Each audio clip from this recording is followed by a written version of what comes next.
Oh, well, welcome everyone to our final after school nugget for this season until our Jumpstart conference. We're excited for all of you to be joining us today. And I apologize for the noise in the background. This is what happens when we're all working from home. But we're excited to have Elizabeth Hamilton Concannon with us today. We're excited for her to be presenting on Do Diet and Physical Activity impact student learning outcomes. So we're excited to learn more about this. Just a few housekeeping items for participation. If you have the capacity for it, we love to see your faces. So we will like some video if you have. We will have some participation today. Please feel free to utilize the chat box for any questions or anything that you might have. And we'll go from there. So Elizabeth, we'll turn the time over to you. Great, thank you. I appreciate it, Chaz. And you guys can hear me okay? Okay, wonderful. So I did print out some notes, so you'll see me looking from the screen to my notes. Just less to maneuver on the screen, just so I wouldn't mess anything up. So I'm happy to be here. Thank you. And it's not moving again. So thank you for your time, and thank you for all being here. Thank you to UAN for inviting me to do this. I'm super excited to be here. I'm really passionate about children learning, and I'm also passionate about nutrition. So the correlation between the two is something that I'm always interested in and always researching and learning about. So happy to share this with you, and hopefully you can take home a nugget today. So a little bit about me. I was a family child care provider in home for 26 years, and I loved every minute of that time. During the time that I was in family child care, I worked with the Utah Department of Health Top Star program and the CACFP, which is the Child and Adult Care Food Program, to bring programming into my programming. I learned a lot from them on eating and feeding the kids and ways to implement these kind of things into my program. And then for the past year, I've been with the Park City School District as a coordinator in the after school program. And I absolutely love that. And over the years, it's been an honor and privilege to work with these children. I have a Master's of Education in Special Education, and my undergraduate is in Family Life Studies with an emphasis in early childhood development. And I believe that children are a gift, a blank slate. They're pure and genuine, and it's up to us to help them grow and learn in a way that they can keep these qualities and they can reach their full potential and share them with others, because I believe that, and as they truly are, our children are our future leaders. And so I feel like giving them all the tools and information and guidance that we can give them is so important. When I'm not with the kids, I have 3 adult children and 1 beautiful daughter-in-law that I spend time with. I do a lot of stuff outdoors, do a lot of volunteering, and I like to read. So that's what I do in my time outside of school. Okay, so for today, our discussion will investigate research on healthy eating and not so healthy eating, and the impact it has on successful learning and behavior in the after-school setting or whatever you're setting it in, that you're in. We'll also look at how daily physical activity in our programs aids in positive learning. And then we'll brainstorm together about ways to incorporate and bring healthy snacks into our program, ideas to teach and encourage healthy eating, and ways to promote healthy eating at our students' home in our students' home environment.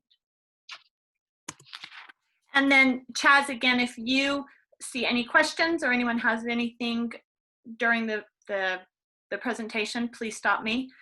And because I can't see everyone on the screen, so please type anything in. Chaz will stop me, and feel free to ask questions at any time. Don't wait for a pause to ask questions. Please feel free. So the outline for today is we'll break it into 3 different areas. We'll look at the research into diet and physical activity.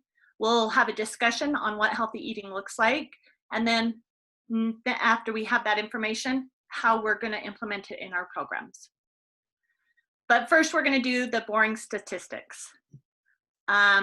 In 2019, there were 56.6 million students in elementary and secondary schools in the United States. 50 million of those were in public schools. Over 5 million were in private schools. 3.7 million were in kindergarten, and 35.5 million were in elementary through middle school.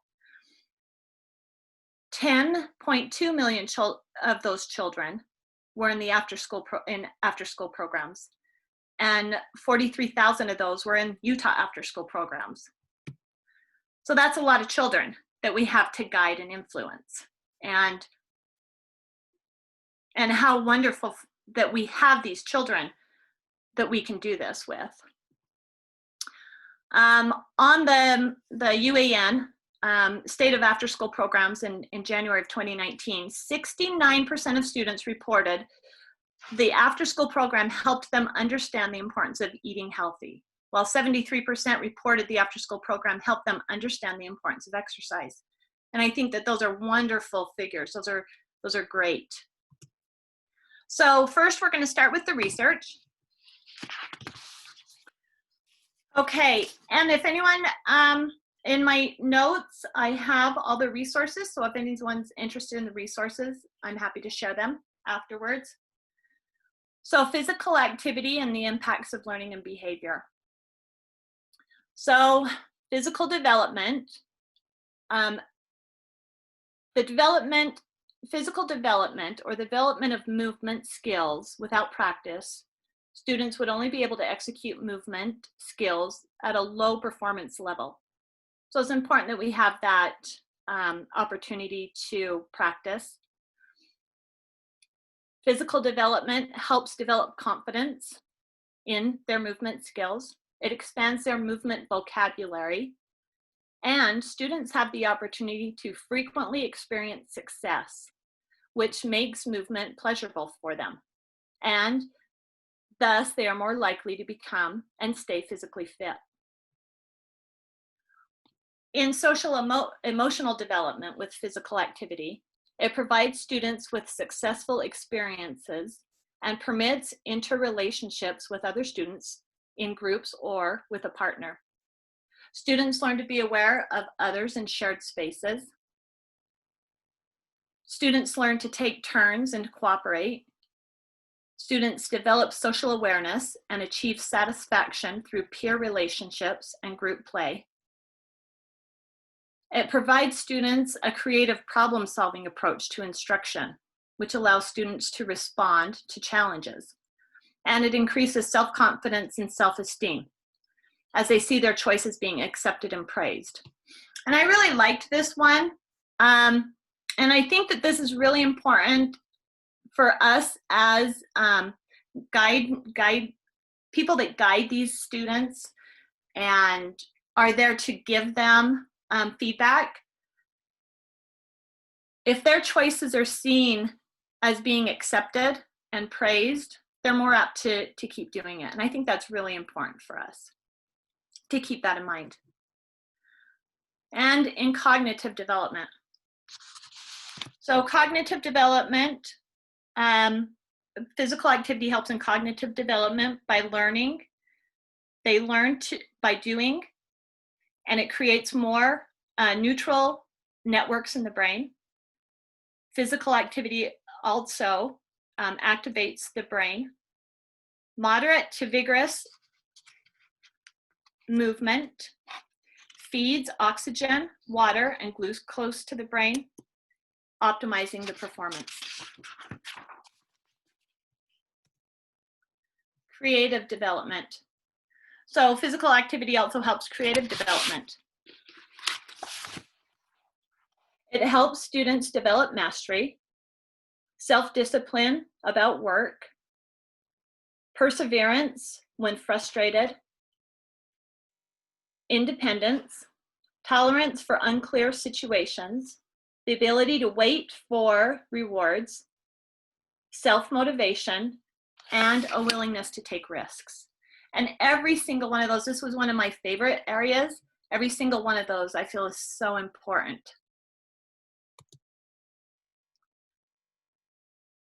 Okay, so does anyone have any questions on the physical part of it? How that physical activity impacts learning and what our brains do. If not, we will keep going on and we'll talk about diet and nutrition now.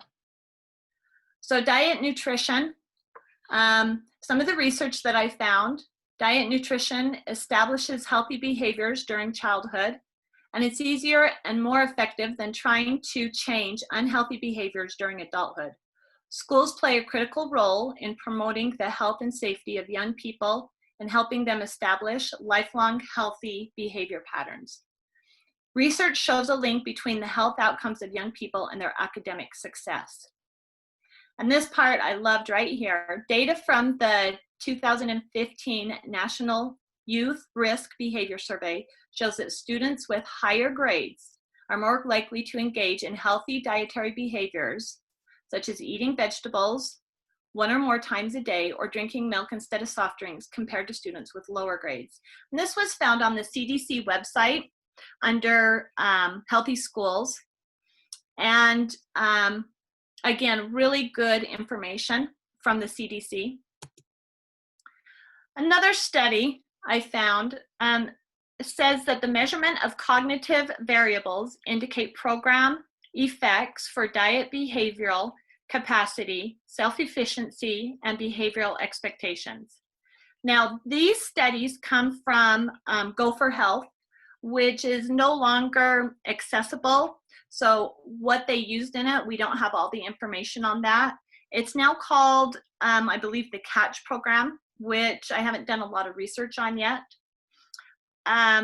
But the things that they tried in this, again, were physical, exercise, and food. And the results provide evidence for program impact on learning outcomes and student behavior. And in the last study, now this one is specifically for ADHD, influence on behavior and learning in ADHD. And some of the things it talks about that the specific foods now are zinc, iron, magnesium, antioxidants, and omega-3s. And let me go back. In addition to this, the same study cited that artificial food and colorings have a negative impact on learning. And again, that was just in students with ADHD that were in that study. But other studies that I've read and working with children for so long, they tend to have a negative effect of the sugars taking them up and down and not being able to focus on their learning. So going back, some of the foods that have these nutrients in them, whole grains and milk products, ready-to-eat breakfast cereals fortified with zinc, oysters, red meat, and poultry, baked beans, chickpeas, and nuts, such as cashews and almonds, beans and lentils with iron, tofu, baked potatoes, cashews, dark green leafy vegetables such as spinach, and again, fortified breakfast cereals, magnesium, greens, nuts, and seeds. We're kind of seeing the same foods coming over and over, dried beans, whole grains, and low-fat dairy products. Antioxidants, of course, we all heard have eat a rainbow, so eat all those different colors of foods, broccoli, spinach, carrots, potatoes, and then a whole list of vegetables there.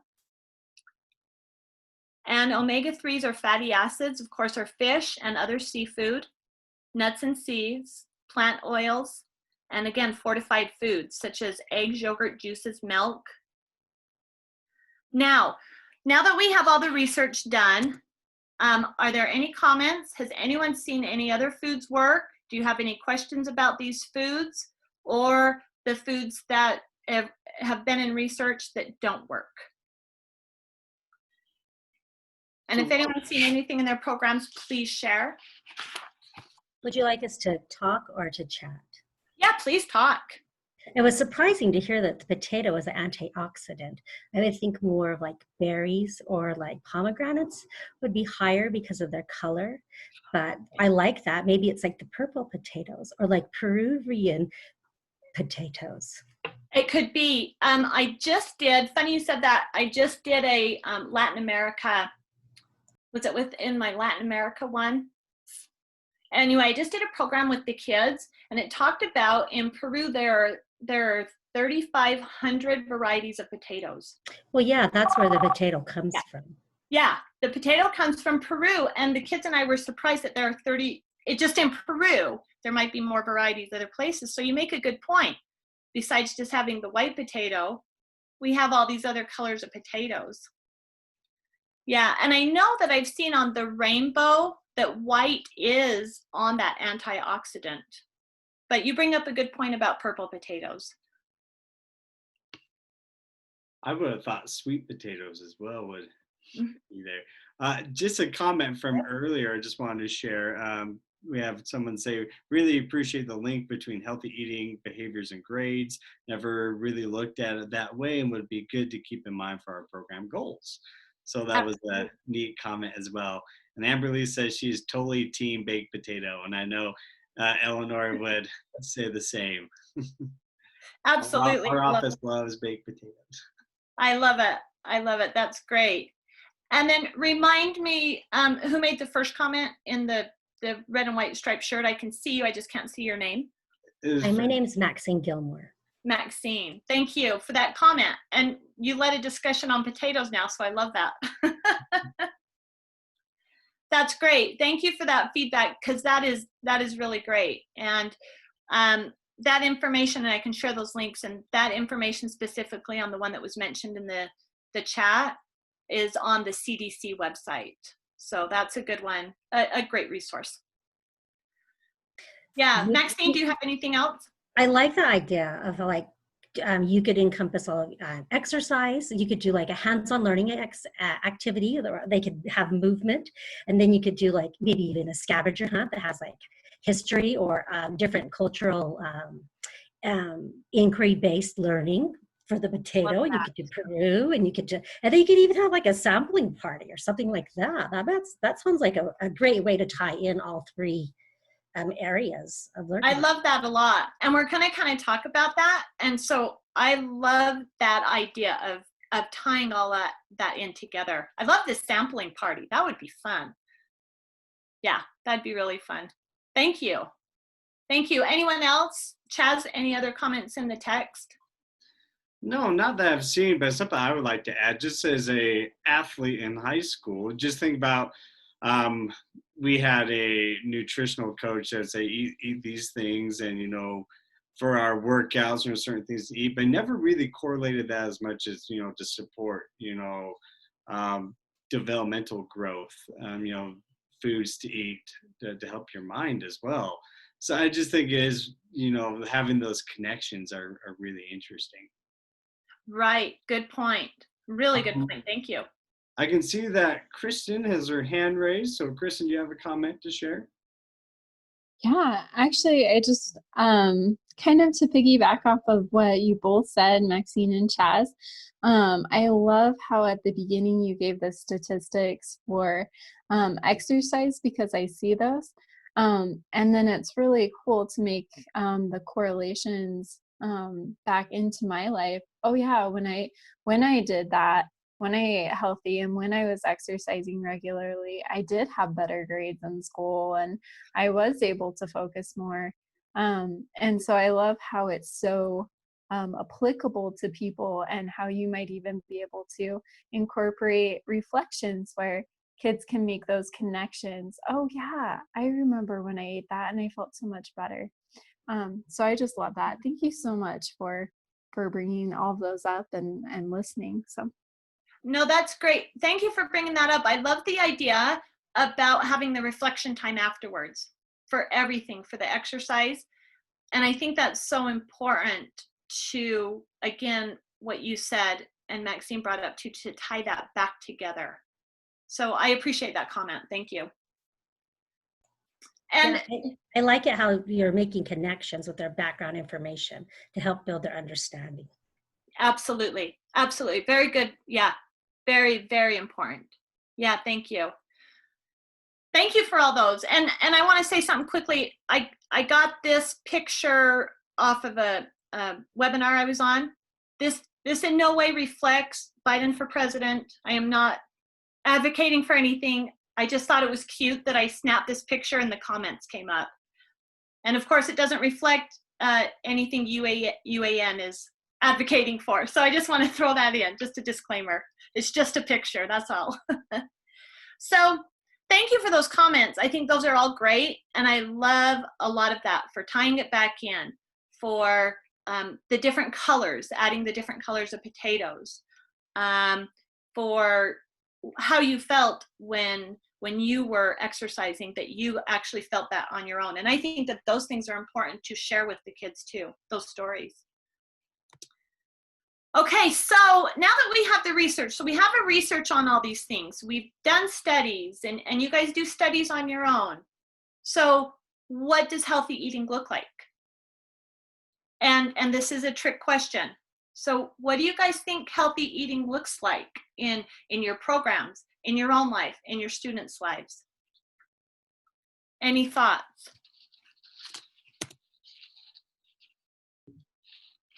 Maybe. I love what my old nutrition teacher said. It doesn't mean like that you're eating a salad every single day or that you're eating perfectly healthy. It means that you're incorporating healthy things into what you like, because that way it can become a pattern and a habit. Yeah. If I'm never going to have cheese again because it's too fat, which isn't, even necessarily true, but if I say I'm not going to have something because it's not perfectly healthy, that's not going to be a sustainable way to live healthy. I love that. Yeah, thank you for bringing up sustainability and the patterns that we get in. I think that's so important. And yeah, healthy is not just going to look like a salad every day. Really good comments. Thank you. Any other thoughts? What does healthy eating look like? So when I was still in a classroom, I used to, like, when we would have lunch and stuff with the kids, we would talk about each item that they were eating. So like, for example, your picture here of the hamburger. So I taught younger kids, but we would talk about like, okay, what's on the hamburger? Bread. What does bread do? And so we had like, I kind of simplified it. So we said things like, okay, bread gives us energy so we can run and play. Meat gives us, makes our muscles strong. And I always said that vegetables make our brains work better. Oh, And so like, that was like the big thing was, we want to be smarter. So we're going to eat our vegetables. But we went through like each thing and we're talked about like how each piece can be healthy. And like, and then we would kind of develop that into bigger conversations later. But it was a good way to kind of get them to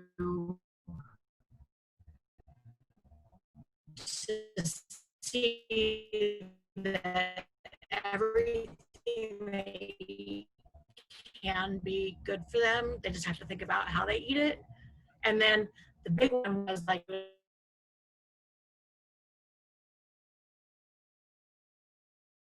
I think you froze. Well, you froze on my end. Or is it me? No, her connection seems to have Yeah, frozen. she's frozen for me too. And Okay. it's happened before, but I definitely could see she had some great points. I know, those were really good comments. So hopefully she can get back on and finish. Yeah, have her text and finish, because that was great. I love the idea of adding to what you're already doing and keep adding to it.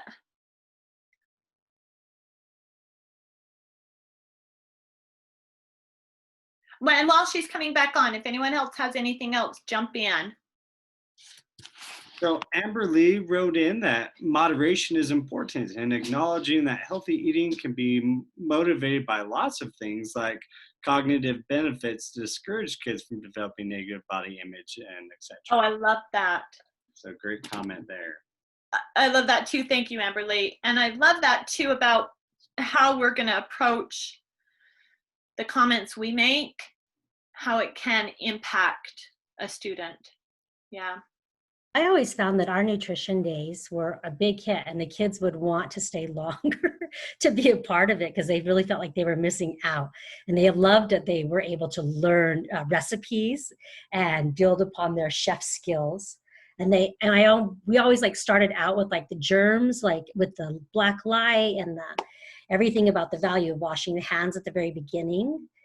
And so that was really neat that we did that. I love that.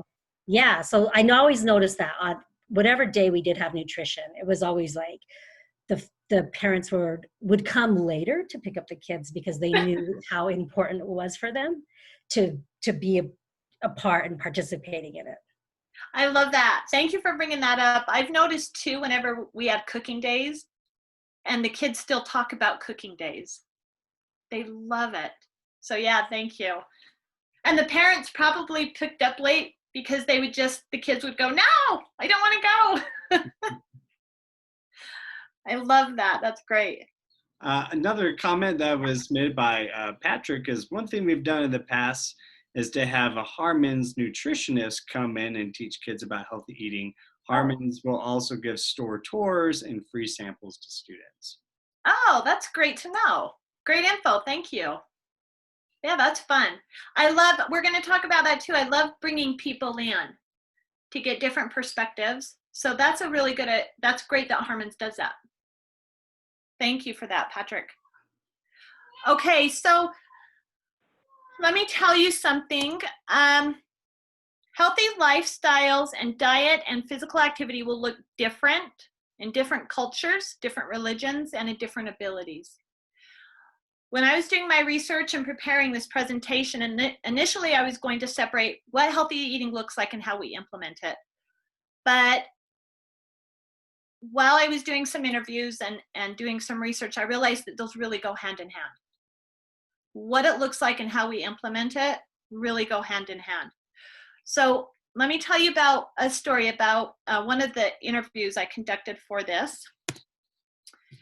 And this is Bradley D. Herrera. He's a nutritional anthropologist, and he did some programs with Real Food Rising and the Urban Indian Center, which used to be the Indian Walk-In Center down in Salt Lake City. And he said when he was implementing these programs, we kind of talked about barriers that he had to implementing teaching the children about nutrition. And he said it's very systemic when I went to help them figure out this healthy lifestyle program. However, it turned into a deeper issue stemming back to colonization. So, I mean, we have years of changes. And we think culturally, he said culturally, we're facing what we can give our students right now. So sometimes it's hard for us to tap into a natural diet into these programs. Specifically in his program, he found that the program needed more money and didn't have the resources to be able to apply a lot of these healthy eatings or this nutrition. And if we apply this to our own program, we might run into the same barriers. Okay, so we might run into these same barriers of where does the funding come from? Do we have access to all these foods for the children? So what he decided to do, what Bradley decided to do was we're going to run into a lot of these barriers. We don't know what they're going to look like. We don't know where they're going to come from. And there's so much to consider. And so what he started to do in working with a lot of these programs and different centers and in different areas is he decided to focus on what he could do. Don't focus on the things that he can't do. Focus on just even making one small change and the things that he can do. And so he would take them on gardening field trips. He would take them up to the University of Utah garden so they could get a hands-on. He talked about gardening with them. He did activities based around meal times. He researched materials online. And so he did the best that he could with what he was facing, hoping that at least one student would get something from it. So after I interviewed him about his barriers, I thought, you know, what healthy eating looks like and how we implement it really go hand in hand. What healthy eating looks like for me, and remind me who brought up the salads. What healthy eating looks like for someone else is not what it's gonna look like for one of our families in our programs. And so we need to keep our mind open about what healthy eating looks like. And when we go to implement these things in our program, we need to keep those things in mind. So what healthy lifestyles and diet and physical activity will look like will look different, and it will affect how we implement these in each of our programs. Okay, so with our knowledge of research and the thoughts about different ways diet and nutrition can look like, how do we incorporate it into our programs? How can we teach and encourage it? And how we can promote it in our students' homes. So some of the things that I thought about, Maxine has named a couple. In fact, everyone that's commented has named some different things that we can do. We can talk to our administrator and find out policies and guidelines about food choices. Sometimes we're limited in what we can do, so definitely talking to administration to find out what we can do. Can we do the shopping? Can we bring this into our program? Do we have access to store fresh fruit versus shelf foods? We can use food and physical activity for lessons and lesson programming. And do we have access to the outdoors and open space? Or are you limited to inside because there's not a fence or a barrier? So we need to think about some of those things. Does anyone have any other ideas about incorporating healthy diet and physical activity into our programs?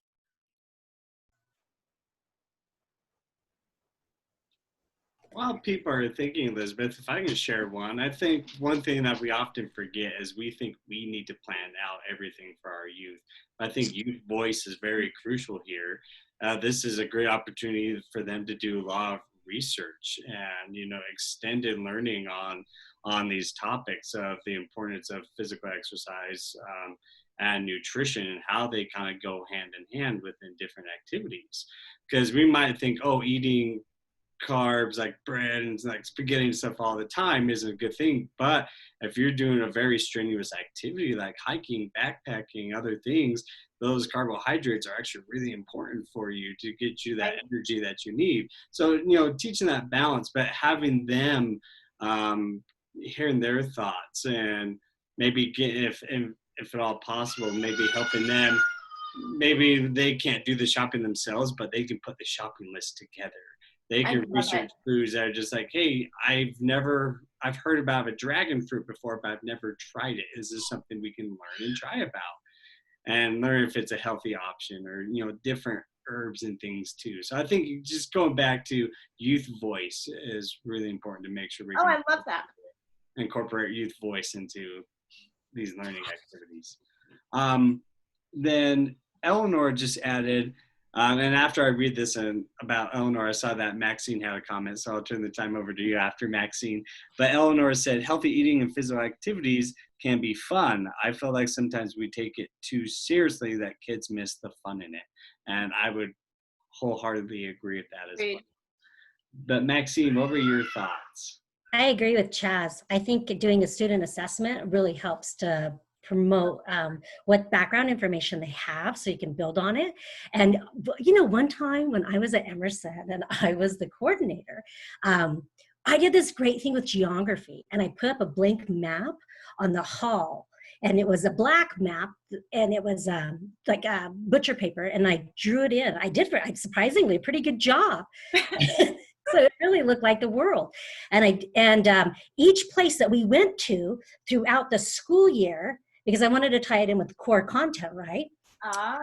And so then we would fill it up. So from the beginning of the fall to the end of the year, we learned about all these different places, right? And then we would put up the artwork around it. We'd put up all of everything we've learned. We'd encompass that in. Love that. We also use food. And I like your idea about physical activity. We did games from it too. So you could just do a whole unit or a whole lesson, right. Your whole thing. And then there you could tie in your cultural of like what it is and how Chaz was saying dragon fruit. We could say, well, where does dragon fruit come from? Let's explore. Are there any other fruits or vegetables that you can eat in the area? And then you could do a whole piece on that. You could talk about the people, the culture, any kind of thing they did. And also how Chaz was referencing physical exercise. You could talk about the marathon runners in Chihuahua, Mexico. Like what do they ahead of time to do those super long strenuous runs, and just like marathon runners like eat all the carb up beforehand too. So I mean, this is a great way to tie in so many ways of learning. I love that too. And a couple points too. I like that Chaz's remark goes back to Kristen about how we can't get in a rut. And so if we remember, we can, oh wait, we're going hiking today. We maybe need to change snack to something that's going to give us the energy that we need and not be pinpointed. And then, Maxine, I love tying that in. And I had a thought on that. Sometimes we don't have the funds to, I just want snacks for my classroom. However, if you tie that in with learning and it becomes part of the curriculum, you might be able to get funds for that food. And so if you can tie it into the curriculum, there's a possibility, talking to your administration, that you can get the funding for that. Yeah, I do think that's right. I think a lot of grants will support education-based or academic-based. Right. Have a component in there. So that would be a good way to put that in with your lesson plan, and evidence-based that it shows that. And then I also like it because it supports what Kristen said, is like, let's have fun with it. Exactly. And not just say, okay, you carb up here, and this is when you do this, and this is when you do that. Because I think like more of a lecture, like teacher-based instruction would not support the student engagement aspect of it. And then you really want them to maybe tie into that later on in their life, to be able to think back and draw from that experience. Right. And we talked about that too earlier, where they will draw back to that if we make it fun and keep it positive. They will. Awesome comments. Okay, so teaching and encouraging healthy eating and physical activity, again, included into lesson plans.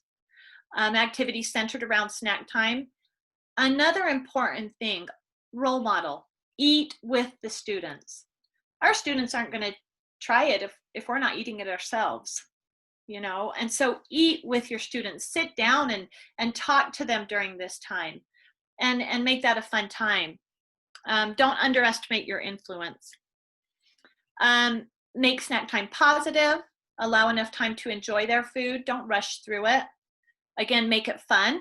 I used to watch this lady called Zonia's Health Bites. She used to have this little show, and she held up a spinach leaf, and she said, okay, everyone be a giraffe and stretch your necks out and bite the spinach leaf. So, you make it fun. And I've always remembered that one. Build rapport. Again, going back to what Bradley said when I interviewed him, tread carefully so you don't shame students for the decisions they make, because it might be cultural.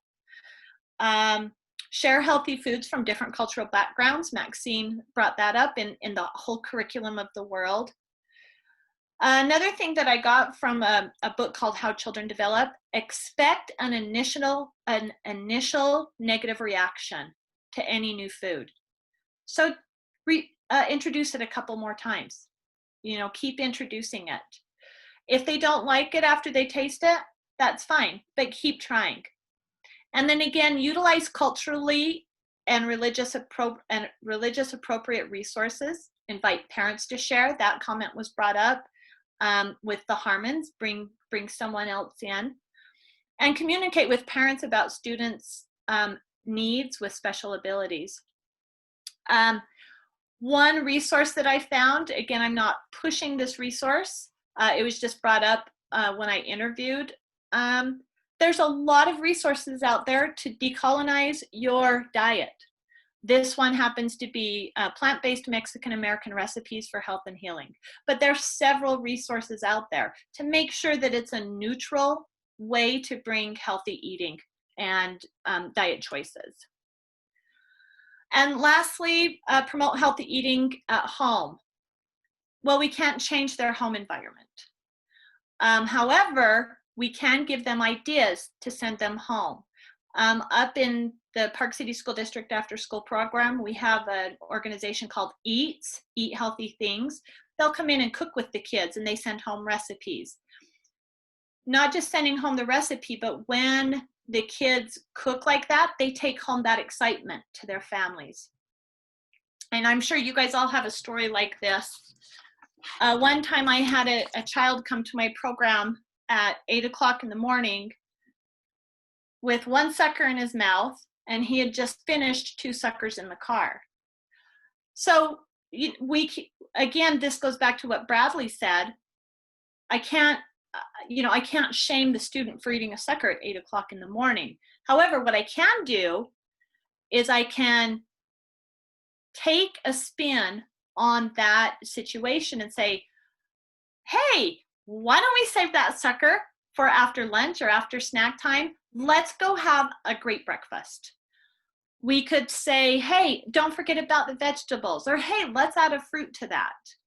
So embrace what they are doing. Maybe not the candy, but embrace what they're doing, but don't shame them. Take that situation and make it positive, so they only thinking about the positive, what they got out of that. Maybe that child in the future will take, oh, maybe I should eat breakfast first, or something like that. Or while I'm eating a sucker, I can eat my breakfast. Whatever it may be that they'll take from it. But whatever it is, don't underestimate our influence. Whatever we say, how we behave, and the things that we give our students. So just to finish off, are there any comments, questions, any more comments? It's been a great discussion. If you guys have anything else, I'd love to hear them, because I'm learning some great things from you guys. And Chaz, I'm going to use, I wrote it down, youth voice. I love that term, youth voice. So anything else? Because I've learned a lot just from you guys now. Yeah, just a few that were put in the comments just from things earlier.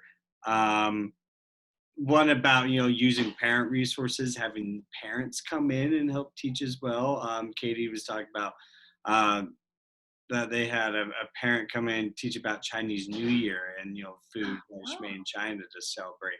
So it kind of goes back to that cultural relevance as well. So I thought that comment was great. Kristen also left a comment that said, I love the thought of teaching kids the principles, like Katie was saying before.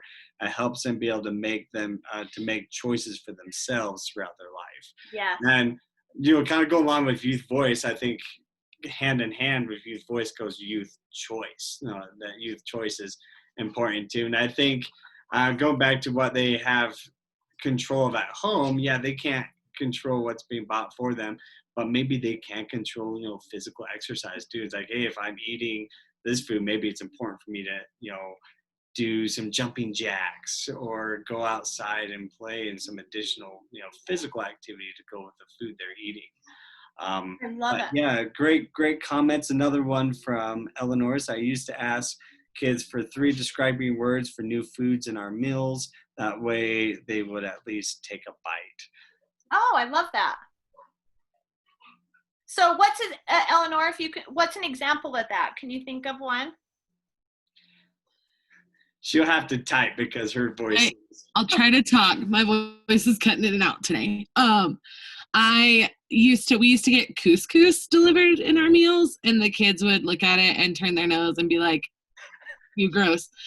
Even I hesitated eating it because it was cold. I still like, it was just like a cold, slimy thing, right? And so I started asking the kids, I said, okay, you don't have to eat the whole thing, but take a bite and tell me 3 words to describe it. And some of the kids, of course, would give me really gross words for like slimy, and it reminds me of fish eyeballs, I think was one of them. I'm like, that's not a word, but okay. But then other kids would discover they actually enjoyed what they were trying. Yeah. Yeah.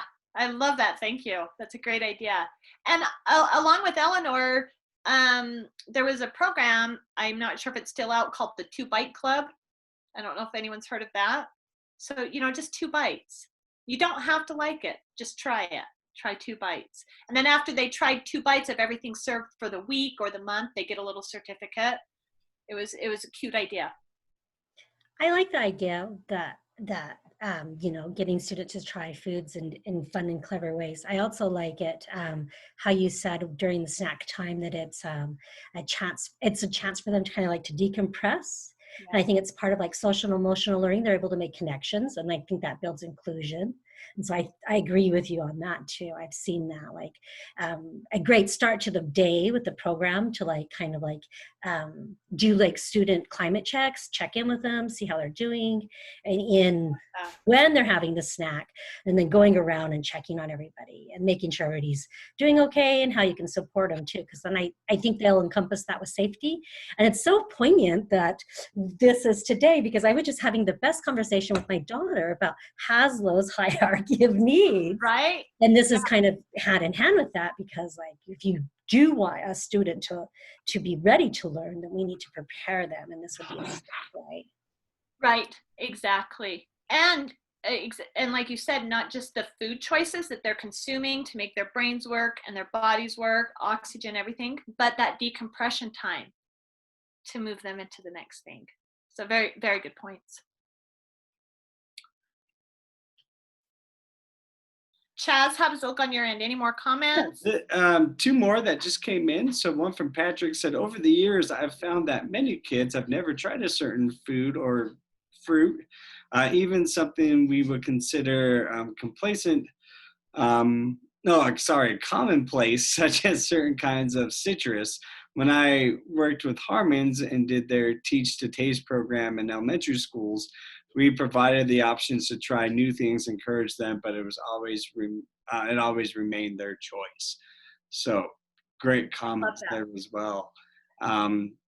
And I think, what he was saying is so important. We don't know where they come from. Something we think is pretty, well-known foods might be foreign to some of these youth.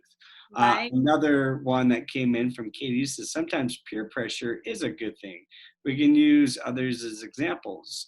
Not be like Joey, but like Joey, tell your friends what you noticed or liked or whatever about the food you tried.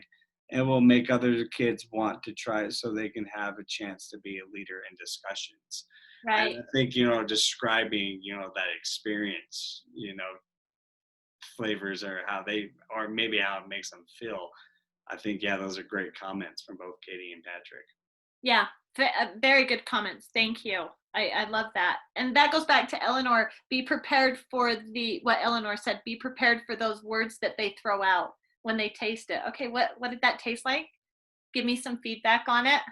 Be prepared for slimy or gross or and then that could influence the next person. That's great. Well, I appreciate it. Go ahead. Elizabeth Kelly, can you hear me okay? Yeah.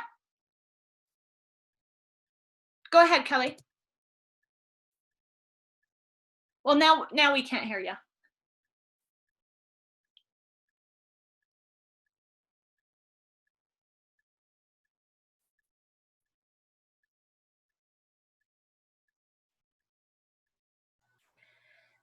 I can't hear Kelly, but I'm really happy that I happened to be on the very last nugget. I love that. It was an awesome discussion. I made it. I was there for the first one and the last one. Thank you. That's awesome, Maxine. Thank you. I could What have are done you it. gonna, what are you gonna do with your time now? No. I'm going to catch up on all the ones that I missed, buddy. Right? I love it. Well, if Kelly, if you can type or get in, we'd love to hear what you have to say. And in the meantime, thank you everyone for being here. And again, thanks to UAN for all of these since the shutdowns and for the summer. And I'm with Maxine. I missed a couple during the summer. I really look forward to going back and hearing those. These have just really been fabulous. They've all been great. So a huge shout out to UAM. Thank you for doing these. And I look forward to the Jump Conference in October. And hopefully we'll all be there. So Chaz will put a exit survey link in the chat box.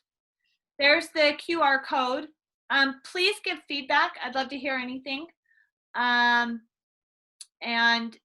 especially to know if this is a topic that people are interested in. So thank you so much for everyone that participated, everyone that listened, and again to UAM. Round of applause for Elizabeth. Thank you so much for your time today and this great information.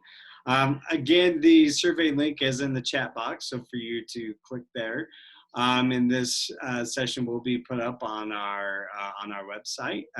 And Elizabeth, we'd love to get those resources from you as well so that we can share, either be the slides or any additional resources you might have. But again, we just everything that you just said, Elizabeth. Thank you so much for everyone that's been participating in our nuggets and help making these successful for us. We are looking forward to having some of this additional presentations at our Jumpstart conference. And please stay tuned for more information and things to come. So thank you so much, everyone. Wonderful. Thank you. Bye, everyone. Thanks, Chaz. Thank you. Thank you.